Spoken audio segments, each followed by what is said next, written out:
A lot of people are asking me about Zakat al-Fitr. What is it? Here it is in summary. Zakat al-Fitr is an obligatory almsgiving, obligatory zakat on every Muslim, young and old, child or adult, and every member of a household that must be given at the end of Ramadan, but before Salatul Eid, before the Eid prayer. If you give the Zakat al-Fitr after Eid prayer, it will not be accepted as zakat, but only a charity. So take note of that. You can also give the Zakat al-Fitr a day or two before Eid prayer, but don't make it too early so that the poor and needy can also share with us in the Zakat. Now, I've got to make a very important note. Zakat al-Fitr has to be produced in non-perishable foods. It cannot be given in the form of money or currency according to the majority of the scholars. So how do you do it? Well, you can pay your zakat to any charitable organization like MATW or any other organization, and they will on your behalf buy the non-perishable items, foods or grains, and give them to the poor and the needy on your behalf.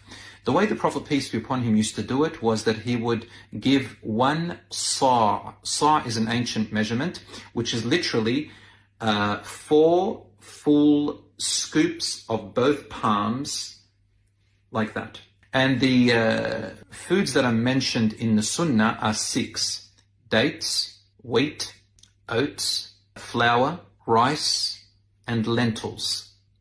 These are the main non-perishable foods that we give, and that's because they last very long and the poor people can benefit from them longer. Giving zakat on behalf of every dependent member of your family is obligatory. So let's say, for example, the husband or the wife, the father or the mother can do it, but usually it's whoever is in charge of the financial care for their family. They give it on behalf of their dependents. The wife can give it on her behalf. If she's the breadwinner, for example, she can give it on behalf of her children and even her husband. But whoever does it, anyone can do it, inshallah. So if the husband, for example, does it, does on behalf of his wife and his children. Now, if the children are old enough and they have an income of their own, they can give their zakat on their behalf. The husband can give it on behalf of his wife, the wife can give it on behalf of her husband, or each one can give it independently on their own behalf. You can give Zakat al-Fitr on behalf of anyone else, such as your mother, father, grandparents, an uncle, or a friend, or an aunt, and so on, but on condition that it's done with their permission. So if they don't permit you to do that, you can't give the Zakat al-Fitr on their behalf.